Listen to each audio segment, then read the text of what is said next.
Does Monday at the office feel like a storm? Not with Microsoft Copilot. That feeling when Copilot gets everyone up to speed instantly? It's sunny again. When Copilot simplifies complex data so your teams can act, that sun's shining on a beach.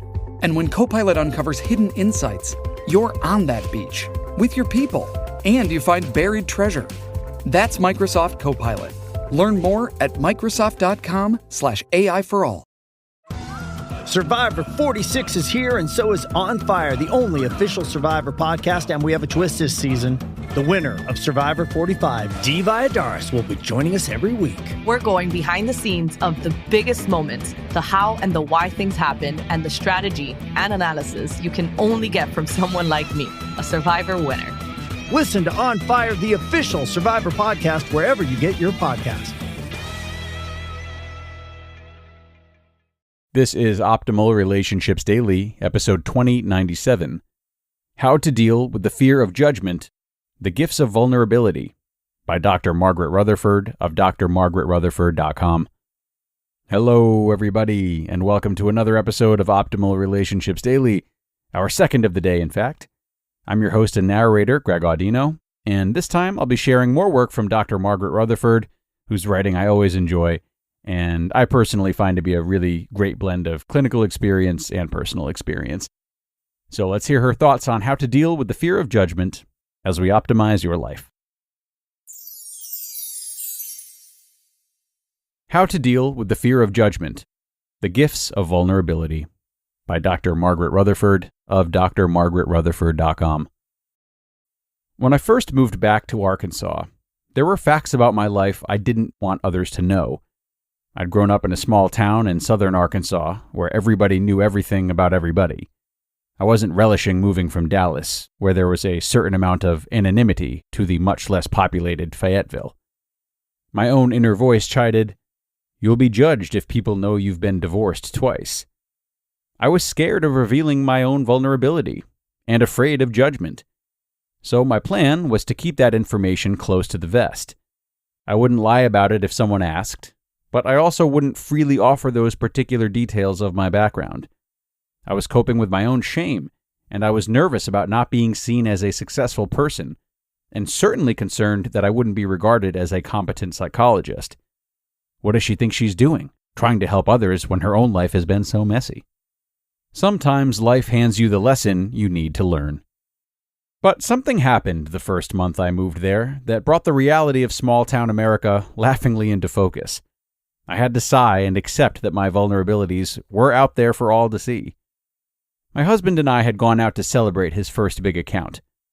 We were at a local steak place, and I unfortunately began to choke and couldn't breathe. A waiter rushed over, performed the Heimlich maneuver, and the threatening piece of steak flew out of my mouth and onto the floor. Other diners cheered. Although immensely grateful to the waiter, I was more than a little embarrassed. The next morning, I was out walking, and someone who looked somewhat familiar was coming up the hill as I traveled down. We knew no one when we moved to Fayetteville, but had been casually introduced to a few people by our real estate agent. I said good morning, and she replied with, "Hi, how are you?" I said, "Great, thanks." Then she repeated, "No, how are you?"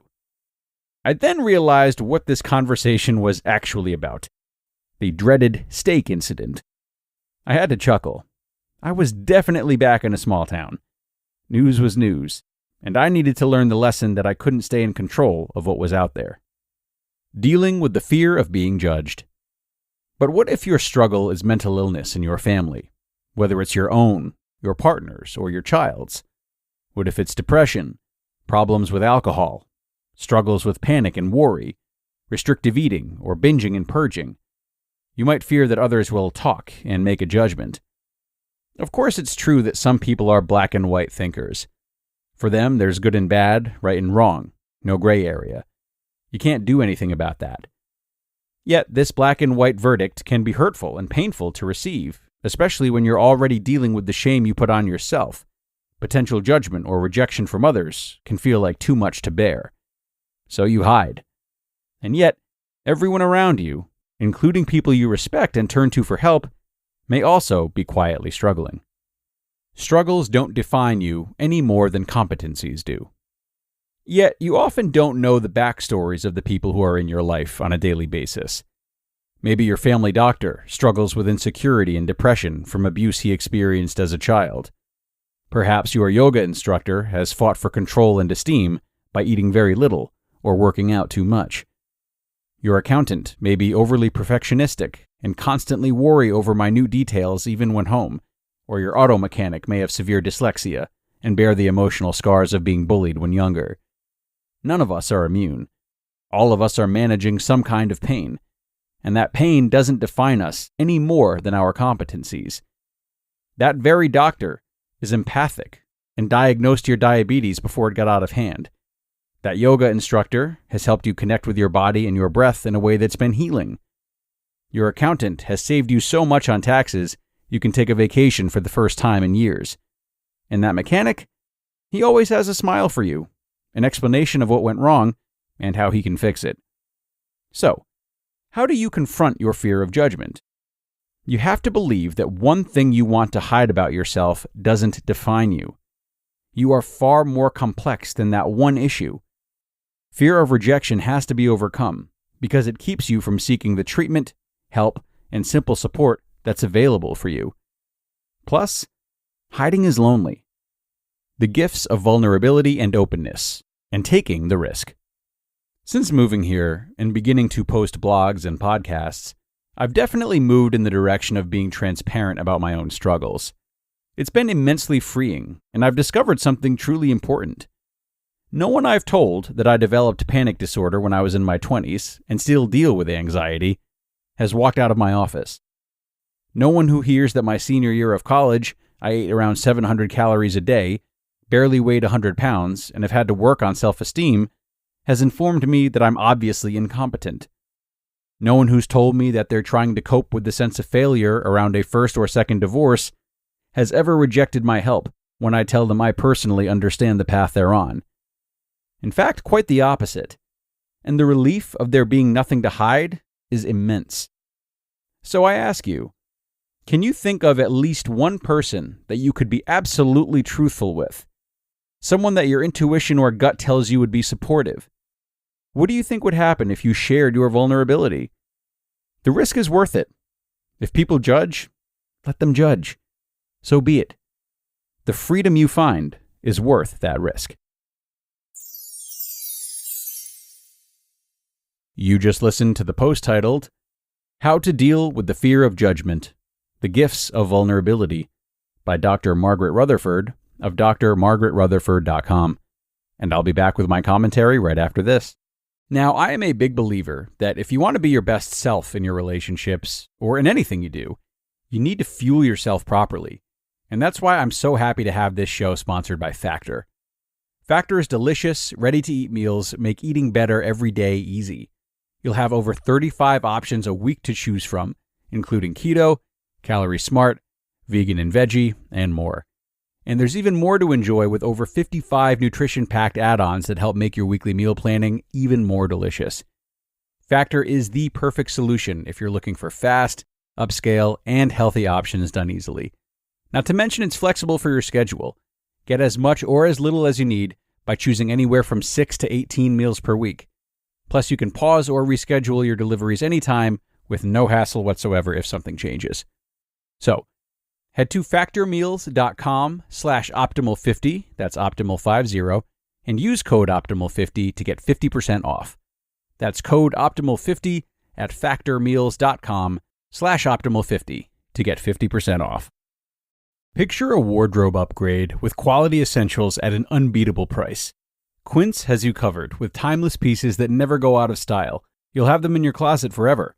Quince has all the must-haves, like Mongolian cashmere crewneck sweaters from $50, iconic 100% leather jackets, and versatile flow-knit activewear. And all Quince items are priced 50 to 80% less than similar brands. That's because by partnering directly with top factories, Quince cuts out the cost of the middleman and passes the savings on to us. And most importantly, Quince only works with factories that use safe, ethical, and responsible manufacturing practices, along with premium fabrics and finishes. And as for me, I love Quince's versatility too. They have great home items as well as clothes, and I've been really happy with the bedding that I bought from them. When you look at it and you feel the material, you can tell easily that it's of high quality. So indulge in affordable luxury. Go to quince.com/ORD for free shipping on your order and 365-day returns. That's QUINCE.com/ORD to get free shipping and 365-day returns. Quince.com/ORD. And thank you so much to Dr. Margaret for this extremely helpful and enlightening article. There are a lot of good takeaways in this one, but one thing I really loved that she addressed was how, at a time, her own struggles kept her from feeling as though she'd be perceived as a worthy psychologist. So perhaps you have a similar idea about how your past informs your present, or perhaps you're someone who would have had a hard time trusting a therapist who has lived that type of life. Either way, one thing that is of vital importance to remember is that while everyone's interpretations of similar experiences can vary, many times we learn enough from them that we're not only better able to help others going through something similar, but we're even more motivated to do so.